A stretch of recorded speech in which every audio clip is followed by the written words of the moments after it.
Hey everyone, welcome back to Animated Movie Shuttle. तो आज मैं आप सभी के लिए लेके आई हूँ टॉय स्टोरी का सेकंड पार्ट। अगर आपने फर्स्ट पार्ट नहीं देखा तो आई बटन पे क्लिक करके अभी देखें। तो मूवी की शुरुआत होती है बस से, जो एक दूसरे प्लेनेट पर होता है, जो कि ज़र्ग का प्लेनेट था। बस जैसे ही वहाँ लैंड करता है, बहुत सारे एलियन उसे घेर लेते हैं, मगर बस अपनी लीजर लाइट से उन पे अटैक कर देता है और पहुंच जाता है ज़र्ग के अड्डे पे। कई मुसीबतों को पार करता हुआ बस सीक्रेट ऑफ ज़र्ग पावर के पास पहुंचता है, मगर तभी पीछे से ज़र्ग आ जाता है। दोनों फाइट करते हैं, मगर ज़र्ग बस को अपने पावर गन से शूट कर देता है और बस का खेल खत्म। End game over. एक्चुअल में रैक्स बस लाइटईयर गेम खेल रहा होता है, जिसमें वो हार जाता है। अब हमें वुडी को दिखाया जाता है, जो बहुत परेशान दिख रहा होता है। दरअसल वुडी की काउबॉय हैट नहीं मिल रही होती और एंडी काउबॉय कैंप के लिए जाने वाला होता है। वुडी हर साल काउबॉय कैंप का बेसब्री से इंतजार करता था, क्योंकि काउबॉय कैंप में वुडी एंड एंडी साथ में टाइम स्पेंड करते थे। मगर वुडी को डर था कि कहीं हैट ना होने से एंडी उसे अपने साथ ना ले जाए। तभी वो वुडी के पास आती है और उसे समझाती है कि एंडी वुडी को अपने साथ ज़रूर लेके जाएगा। तभी वहाँ स्लिंक आता है और वुडी को उसका काउबॉय हैट देता है और उसे बोलता है कि बस्टर आ रहा है। सभी लोग छिप जाते हैं। बस्टर एंडी का डॉगी होता है, जिसके बारे में हमें फर्स्ट पार्ट के एंड में दिखाया गया था। बस्टर रूम में आता है और एंडी को ढूंढ लेता है। यहाँ लग तो ऐसा रहा होता है कि वो वुडी को चीरफाड़ करने वाला है, मगर वो वुडी को प्यार से लिक करने लगता है। वुडी उसे खूब पुचकारता है। तभी रूम में एंडी आता है। एंडी की मॉम एंडी को कैंप में चलने के लिए कहती है। वो बोलती है कि 5 मिनट में निकलना है। एंडी सारे टॉयज के साथ खेलने लगता है। तभी वुडी का हाथ उखड़ जाता है और एंडी ये देख के दुखी हो जाता है। एंडी की मॉम उसे बोलती है कि खिलौने कभी ना कभी तो टूट ही जाते हैं, और वुडी को अलमारी के ऊपर वाले शेल्फ पे रख देती हैं और एंडी कैंप के लिए निकल जाता है। सारे टॉयज वुडी के लिए बहुत दुखी होते हैं। निराश होकर वहीं शेल्फ पे सो जाता है और सपना देखता है कि एंडी काउबॉय कैंप से जल्दी आ गया है और उसने वुडी को डस्टबिन में फेंक दिया है, क्योंकि वुडी का हाथ टूट गया है। वुडी सपने से जागता है और बहुत ही घबरा जाता है। वो विज नाम के एक टॉय को बुक के पीछे पाता है। विजी की सीटी खराब हो गई थी, इसीलिए एंडी की मॉम ने एंडी से बोला था कि वो विजी की सीटी ठीक करवा देगी, लेकिन उन्होंने उसे बुक शेल्फ के पीछे रख दिया था। अब आगे सीन में हमें दिखाया जाता है एंडी की मॉम सेल में पुराने घर के सामान बेच रही हैं और वो एंडी के रूम से सारे पुराने टॉयज लेने आती है। वो विजी को भी सेल में बेचने के लिए ले जाती हैं।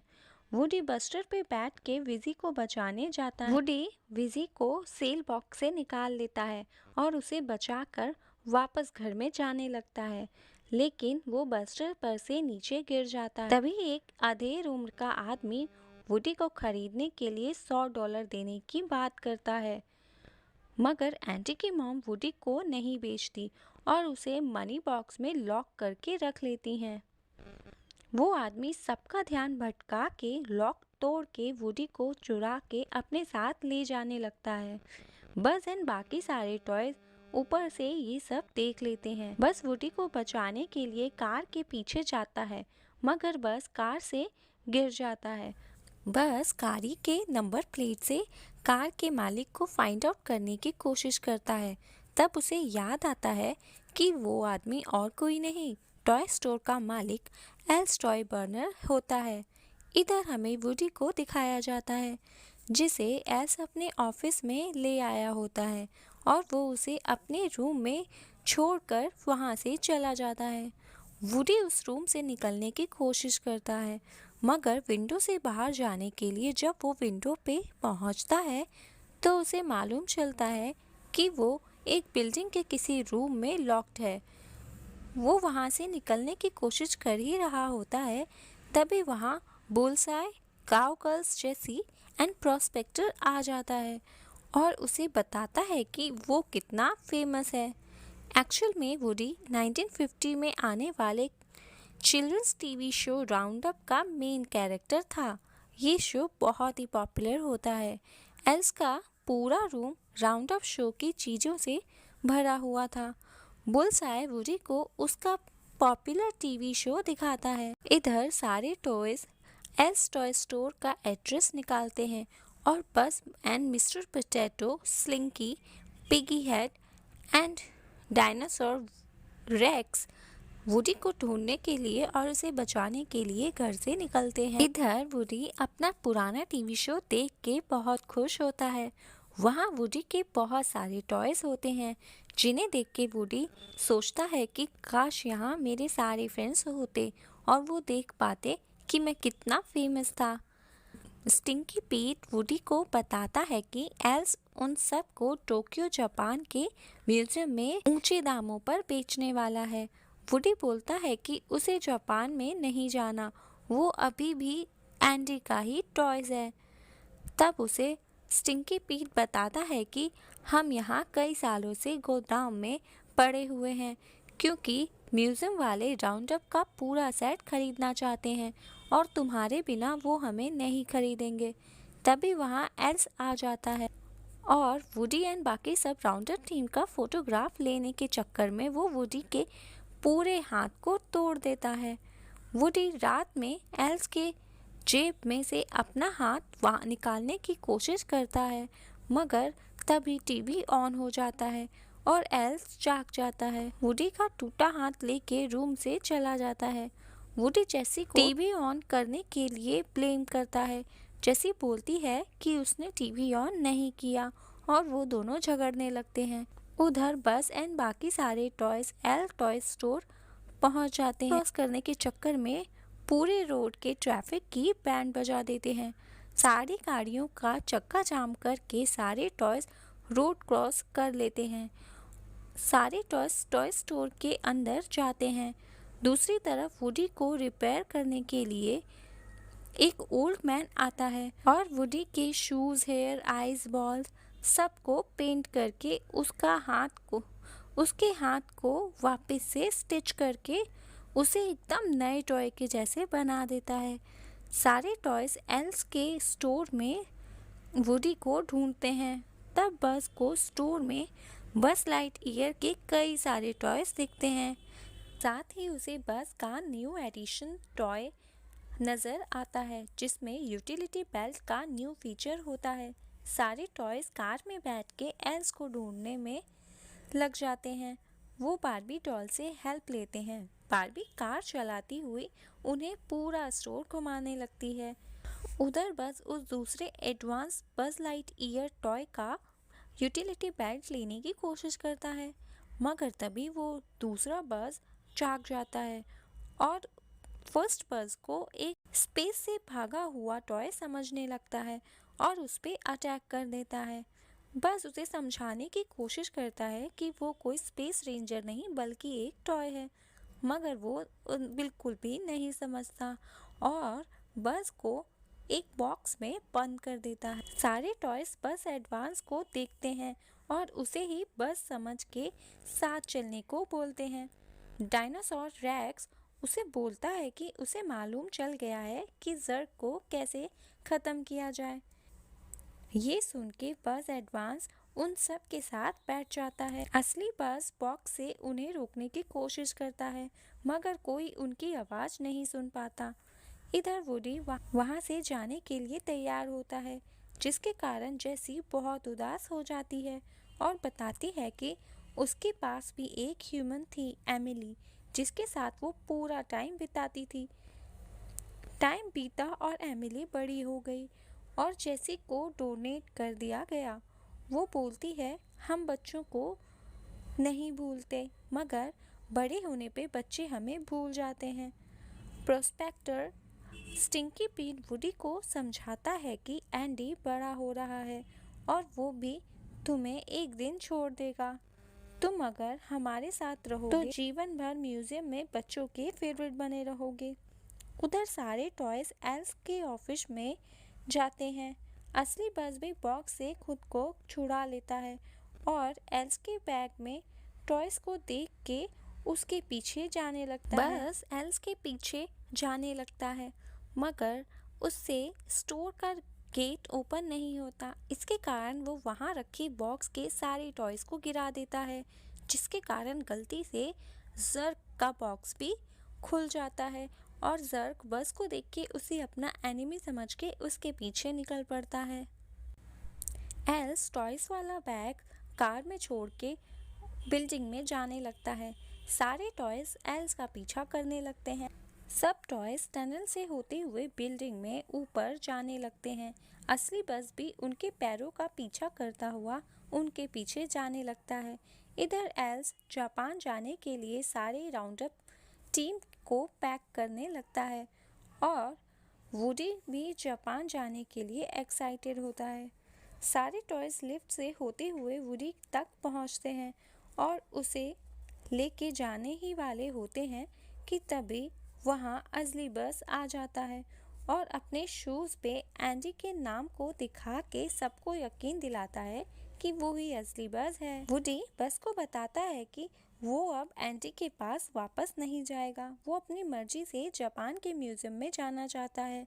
बस उसे समझाता है कि तुम शोकेस में रखने वाली कोई चीज़ नहीं, तुम एक टॉय हो।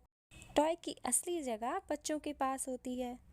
जब वुडी नहीं मानता तो सारे टॉयज चले जाते हैं। उन सब लोगों के जाने के बाद वुडी को एंडी की याद आने लगती है और वो वापस जाने का डिसीजन लेता है और आवाज़ दे के वुडी बस को बुलाता है। वुडी बुल्सआई और जेसी को भी अपने साथ चलने को बोलता है। स्टिंकी पीट डक के शटर को बंद कर देता है और वुडी को वापस जाने से रोकने लगता है। तब वुडी को रियलाइज़ होता है कि लास्ट नाइट टीवी भी स्टिंकी पीट ने ही ऑन किया था, ना कि जेसी ने, ताकि वुडी वहां से जा ना सके। वुडी को बचाने वहां बस एंड टीम आती है मगर तभी वहां एल्स आ जाता है एंड सारे राउंडअप टीम के टॉयज को पैक करके फ्लाइट बोर्ड करने के लिए वहां से निकल पड़ता है। सारे टॉयज लिफ्ट से वुडी को बचाने के लिए निकल पड़ते हैं। तभी वहाँ जर्क आ जाता है और बस पे अटैक करने लगता है। एडवांस बस जर्क से लड़ता है और असली बस वुडी को बचाने के लिए लिफ्ट में स्लिंग को भेजता है। उधर एडवांस बस को मालूम चलता है कि जर्क ही उसका असली फादर है। ये जान के बस सदमे में आ जाता है और रेक्स की टेल से टकराने से जर्क लिफ्ट की रूफ से नीचे गिर जाता है। इधर स्लिंग वुडी को बॉक्स से निकालने की कोशिश करता है मगर स्टिंकी पीट उसे वापस अंदर खींच लेता है और एल्स लिफ्ट से बाहर निकल के अपनी गाड़ी से एयरपोर्ट की तरफ निकलने लगता है। अब सारे टॉयज पिज़्ज़ा प्लैनेट की गाड़ी में बैठ के एल्स की कार का पीछा करने लगते हैं। पिज़्ज़ा प्लैनेट की कार में फर्स्ट पार्ट वाले एलियन भी होते हैं। अगर आपने अभी तक फर्स्ट पार्ट नहीं देखा तो आई बटन पे क्लिक करके अभी देखें। Back to the story. Rex Buzz को डायरेक्शन बताता है और बस स्टीयरिंग व्हील को कंट्रोल करता है। लेफ्ट मुड़ने पे वो नन्हे एलियंस टॉय कार से गिरने लगते हैं तो मिस्टर पोटैटो हेड उन्हें बचा लेता है। इस कारण वो नन्हे एलियन पोटैटो हेड को बोलते हैं, तुमने हमारी जान बचाई, हम तुम्हारे गुलाम हैं। इन नन्हे एलियंस का टॉय स्टोरी थर्ड पार्ट में बहुत इंपॉर्टेंट रोल है, तो थर्ड पार्ट मिस मत करना। Back to the story. एस एयरपोर्ट पहुंचता है। सारे टॉयज चुपके से एयरपोर्ट में घुस जाते हैं। एल्स राउंडअप की टीम वाला बैग फ्लाइट कार्गो में दे देता है। बज एंड टीम पेट बॉक्स में घुसकर कार्गो बेल्ट पे वुडी को बचाने चले जाते हैं। जब वो अंदर जाते हैं तो कार्गो बेल्ट पे बहुत सारे बैग्स होते हैं जिन्हें देख के सबके होश उड़ जाते हैं। बस वुडी के ग्रीन बैग को ढूंढ के वहां पहुंच जाता है मगर स्टिंकी पीट बस को मार के गिरा देता है तो बस पे अटैक करता देख वुडी भी स्टिंकी पीट से फाइट करने लगता है। स्टिंकी पीट एक बार फिर से वुडी का एक आर्म फाड़ देता है। इस पे बज एंड बाकी सारे टॉयज मिलके स्टिंकी पीट को एक लड़की के बैग में डाल देते हैं और वो एक लड़की का टॉय बन के रह जाता है। यहाँ एल्स का बैग बैगेज सिस्टम से बाहर निकलने वाला होता है। सब मिलके किसी तरह बुल्सआई को बाहर निकाल लेते हैं, लेकिन जेसी उसी बैग में रह जाती है। एल्स का बैग बैगेज कैरियर में रख दिया जाता है। तब बज एंड वुडी बुल्सआई पे राइड करते हुए बैगेज कैरियर पर पहुंचते हैं। वुडी उस कैरियर पे पहुंचता है और जेसी तक पहुंचने की कोशिश करता है, मगर वो कैरियर प्लेन तक पहुंच जाती है और एल्स का सूट प्लेन में लोड हो जाता है। वुडी एक बैग में घुस के जेसी तक पहुंचता है और जेसी को एल्स के बैग से बाहर निकालता है। वो दोनों प्लेन से निकलने वाले होते हैं, तभी प्लेन का डोर क्लोज हो जाता है और प्लेन टेक ऑफ करने लगता है। प्लेन रनवे पे टेक ऑफ करने के लिए रेडी होने लगता है। तब जेसी एंड वुडी व्हील के पास वाली जगह से निकलते हैं और बस भी बुल्सआई के साथ वहां पहुंच जाता है। फिर वुडी अपने बैकस्ट्रिंग को वहां एक बोल्ट में फंसा देता है और जेसी के साथ जंप करके स्विंग करता हुआ बुल्सआई के पीछे पहुंच जाता है और इस तरह वो जेसी को रेस्क्यू कर लेता है। अब शाम को सारे टॉयज घर पे पहुंच जाते हैं। एंडी काउबॉय कैंप से घर आता है और बेड पे सारे टॉयज को देखता है। वहीं एच पे लिखा होता है वेलकम होम एंडी, और एंडी जेसी एंड बुल्सआई को देख के सोचता है कि ये टॉयज उसकी मॉम उसके लिए लाई हैं। ये देख के वो बहुत खुश होता है। अगले दिन एंडी वुडी को खुद फिक्स करता है और जेसी एंड बुल्सआई न्यू फैमिली में ही अपनी दुनिया बसा लेते हैं। बस वुडी से पूछता है कि क्या तुम भी अब भी परेशान हो कि एंडी तुम्हें छोड़ देगा? तो वुडी कहता है कि अब वो इस बारे में परेशान नहीं है, क्योंकि अगर ऐसा हुआ तो उसका बेस्ट फ्रेंड यानी बस हमेशा उसके साथ रहेगा। तो इस तरह ये मूवी यहीं ख़त्म हो जाती है। Stay tune for the third part of this movie. फिर मिलते हैं। Bye bye.